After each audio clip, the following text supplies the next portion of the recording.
What matters is that all of this is legal, but of course it's not really legal. The Wolf of Wall Street tells the story of someone widely regarded as one of history's biggest bastards. And I'm not just saying that. This guy stole more than $100 million from his own clients. I was a captain. I played the crime game very carefully for many years and covered my tracks.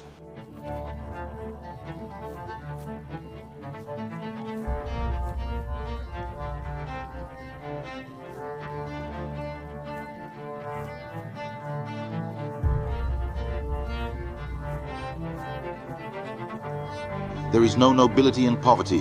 I've been a rich man and I've been a poor man, and I choose wealth every single time.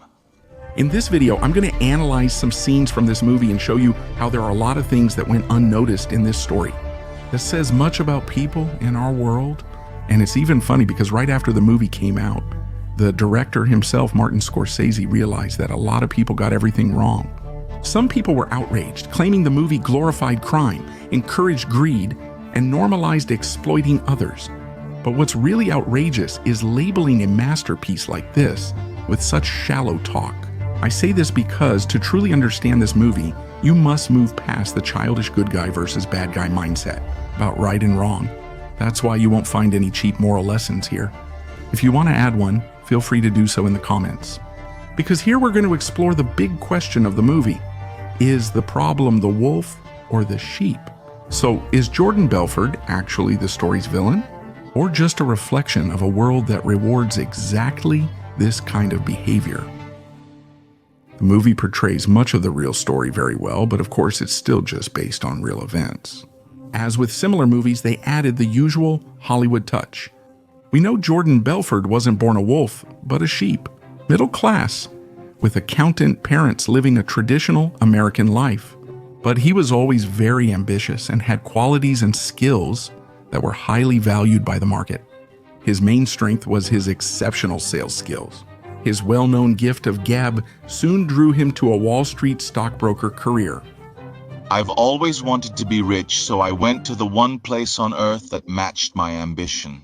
You're worth less than a pile of crap. Any problem with that, Jordan? At first, we meet a shy, insecure, and naive Jordan who wants to follow all the rules. He even tries to suck up to the boss, but soon he realizes what the real rules of the game are around there. I have to say that I'm really excited to be a part of your company. The clients you have are absolutely... Screw the clients. Your only job is to provide food. In this scene, a wolf teaches a sheep how to survive in the market. The sheep arrives determined to help the client and offer the best solutions, while the wolf immediately speaks bluntly. The goal of the game, to take the money from your clients' pockets and put it in your own pocket. Simple. Just sell. Whether the stock is good or bad isn't your concern. If it's bad, that's the client's issue. Your boss teaches you that first, and Jordan clearly took it seriously. What's interesting about this dialogue is how Scorsese indirectly poses the classic question: is a person born evil, or does the environment make them so? Is his first boss responsible for leading such a good, innocent boy astray? In reality, we can't be sure Jordan was as innocent as the movie suggests, or if his environment corrupted him. Anyone who watched episode 5 of my series knows one thing is undeniable. As much as the mentors, the environment, the money, the greed, and all that excitement played their part, they didn't create anything.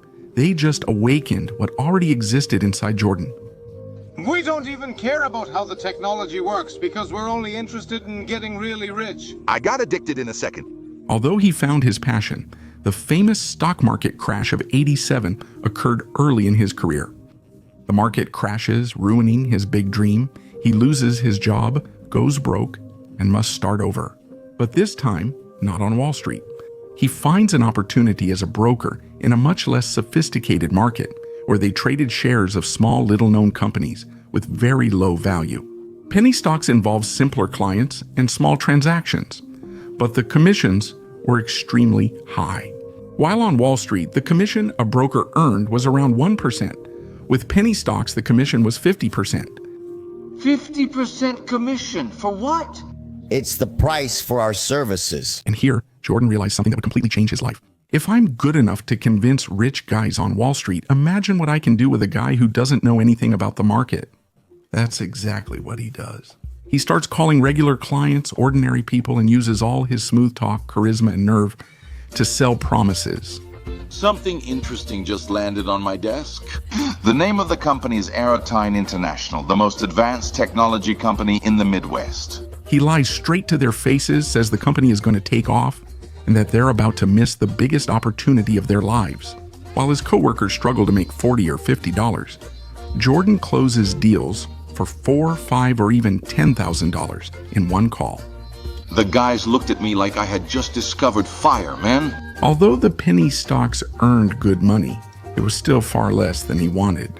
He wanted to play the big fish game, but without the big fish rules. And that's when he gets the idea to start his own brokerage firm. Gentlemen, welcome to Stratton, Oakmont. He starts the company by hiring friends from his neighborhood who had no technical qualifications but had the most important thing. They knew how to sell. Jordan teaches them about the technical side of the market and, more importantly, how to use smooth talk to manipulate people into buying the stocks he wants. And it works. The company rapidly expands, making him extremely wealthy and transforming his employees' lives. I want you to deal with your problems by getting rich. Naturally, he starts attracting attention in the market. Young people desperate for money start knocking on his door, wanting a job at his company. Many people want a job, so talk to me. And to basically explain how the scheme that made Jordan rich at this level worked. He would buy large amounts of cheap, nearly worthless stocks from irrelevant companies, then artificially inflate their prices. And how do you do that? By calling a bunch of clients and making up a story. There's going to be a new technology, a merger, $1 million contract, anything that would make the client afraid of missing out on the opportunity. The key to making money in a situation like this is to position yourself before the deal closes. Because by the time you read about it in the Wall Street Journal, it'll be too late. He was selling a dream, a hope, and after several clients bought in, the price would skyrocket. Naturally, the client was pleased, believing their investment would be life-changing. But when the price hit the ideal point, Jordan and his crew would dump everything on the market. They sold everything. They made an absurd profit. But then the stock price would plummet and the clients basically got screwed. Is that good enough for you? And they did this thousands of times over the years. Can you imagine the amount of money that was coming in?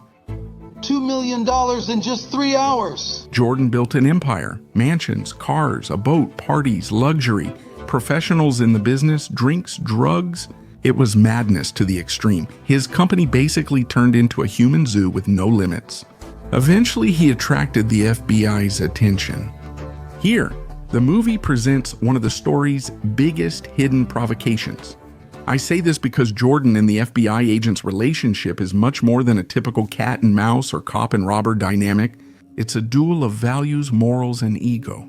For example, consider the scene where the FBI agent meets Jordan to discuss the investigation. Jordan simply welcomes him on his yacht. Caviar, lobster, champagne, and 2 women he casually calls friends from his company. That's all part of a lure. Jordan subtly tries to show the agent what he could be experiencing. It's that old psychological game of planting doubt. Want to try it? Want to get a taste? Look how my life is way better than yours. Are you sure you don't want a drink or anything to eat? Jordan tries to bribe the agent to influence the investigation. He mentions knowing the agent once unsuccessfully tried to be a Wall Street stockbroker, which led him to join the FBI. Then he asks that sly question. He asks if he ever stopped to think about how different his life would be if he had managed to pursue a career as a broker. The agent also shows some frustration. Look, when I'm coming home on the subway and my balls are sweating and I've been wearing the same suit for 3 days in a row, yeah, you can bet I think about it. I've thought about it before. Who hasn't? It's like Scorsese makes us think. So wait, the guy who's investigating Jordan now once wanted to be like him? Was he once a greedy young man who tried to get into Wall Street to make money as a broker? So maybe the difference between them isn't character, but circumstances. Because while for Jordan the door's open, he entered the market, got to know the game of money and greed, liked it, and ended up addicted to it. The agent was stopped immediately and never experienced it. which likely led him to resent that world. He left there, joined the FBI, and started arresting exactly the kind of guys he himself could have become. Along this path, morality became his ally, symbolizing what a worthy man means to him, while money was the path where he was rejected, and that's why he starts valuing morality above everything else. He even rejects Jordan's bribe and makes sure to point out that, despite being poor and riding the subway home, he has something Jordan never will: principles and values. And when he arrests him, he'll be welcomed at the office as a hero. Still unsatisfied, he pushes further and provokes Jordan, saying most of the men he investigates were born into this environment. Guys who were born among wolves and didn't have much of a way out of it. Jordan, on the other hand, was born a sheep and still chose to be there. You, Jordan, made that choice on your own. I did. Good for you, little man. Little man. He belittles Jordan. He sees him as someone who chose to become corrupt, like he's thinking, you were one of us, but you decided to become one of them. That makes you even worse and more morally inferior. And Jordan, besides being pissed off with this whole situation, has his ego hurt because he finds someone different from what he's used to. Someone who doesn't value his game, someone who doesn't think money is the most important thing in this world. So he gets upset, kicks the agents off his boat, and dives headfirst into this ego battle, devaluing their lives. Good luck on your subway ride home with your miserable wives. Look, this is your yearly salary. And you know what I call this? Fun coupons. And behind all the irony of this scene, this clash of egos, there's a question. Is what we call virtue really a choice? Or is it simply what's left when life's circumstances leave you no choice? What I mean is that a lot of people cling to moral values as if they were personal achievements, but really, that's all that's left to give meaning to a life that rejected you. You know that guy who claims to be peaceful and avoids conflict, but in reality, he's just a wimp who can't be violent. Or that guy who prides himself on being faithful to his wife, but doesn't attract anyone's interest. No woman has the slightest interest in him. If he had Neymar's lifestyle, would he still be that faithful man he claims to value so much? What I want you to realize is that it's easy to be good when no one has given you the power to be bad. Many people believe they're moral, but often it's just a lack of opportunity. Jordan discusses this in an interview, saying that after Stratton blew up, anything was possible. Women, power, money. He felt like he held the whole world in his hands. I started making so much money and had so much power, and a different world opened up to me. A world where basically whatever you point at and want you can get. There was nothing out of reach for me. If I see a girl on television or in a magazine, she could be my girl. It was like a kid in a candy store, and I wasn't able to handle that. To reach that point, he corrupted himself multiple times. He was immoral from the beginning. The circumstances kept presenting themselves to him, and he kept corrupting himself. Little by little, with small gestures, and over time, he completely lost his morality. Crossing over the line of what's right and wrong in tiny, imperceptible steps until one day you turn around and you're so far over the line, everything seems normal. The point isn't that we're all bad or that no one is good, nor is it to justify these shameless guys. After all, if we look at it from another angle, the FBI agent himself is proof of the opposite. He had the chance to be corrupted, but resisted. He could very well have looked at his own life, low salary, little recognition, rejected from the career he wanted, and thought, screw it. If the game is dirty, then I'll cheat too. But no, he wasn't corrupt. He didn't accept the bribe. And this whole situation makes us think about morality, because throughout the movie, we see an unfair world. On one side, an honest guy who works hard and takes the subway home. On the other, a con artist surrounded by yachts, parties, and women. And to make matters worse, in the middle of this dilemma, when you're hoping for justice, redemption, or some kind of punishment, Scorsese creates an ending that upsets many people. After years of swimming in money and living on the edge, we finally see things starting to fall apart. Jordan is sued, forced to betray colleagues, and sentenced to 3 years in prison. Well, that's on paper, because in reality, he served 22 months in a prison that people said was basically a resort. This isn't fiction, it's a true story, which Scorsese highlighted in the movie. I mention this because after Jordan's sentencing scene, the FBI agent is shown on the subway, looking around and reflecting. And now, After stopping the criminal who stole millions and flaunted a year's salary in your face, after all that effort, all that work, how is he rewarded? Back to the simple life, back to the subway. He doesn't seem to be the hero he thought. It seems like he just got a pat on the back and heard, "Good job, keep it up." And while he's there, thinking about his boring life on the subway, cut to the scene and there's Jordan playing tennis in prison, a minimum security prison. Although the movie omits this, in real life he shared a cell with Tommy Chong, a well-known United States comedian, a pretty chill and laid-back guy who is said to have been his mentor in there. In fact, they say it was him who encouraged Jordan to write a book about his story, which he did. After 22 months in prison, Jordan is released, publishes his book, and becomes a celebrity. He gives lectures, sells courses, is a sales coach, a business mentor, and has a podcast on YouTube. And so we see the guy who was arrested for manipulation making a living by teaching the art of persuasion. And you're left wondering, so what? What's the lesson? There must be something encouraging honesty. If it ends like this, I'm going to think the message of the movie is that being honest is for suckers, that crime pays. Nothing happens, no answer, no moral lesson. Though many criticize Scorsese, he didn't create anything new in this ending. He simply showed reality. He could have focused elsewhere to offer a nice message, but nothing comes. Actually, something does. Because literally in the last scene, we see Jordan being called up on stage to give a lecture about sales. The best sales coach in the world, Mr. Jordan Belfort. You may have noticed that the guy calling him is actually Jordan Belfort himself. And what we see in this scene is him being valued, respected, and applauded by desperate sheep. What stands out most in the final scene is Scorsese's focus on the people's faces. He makes a point of framing each of their expressions up close. You sense the glazed stare, blind attention, and childlike desperation.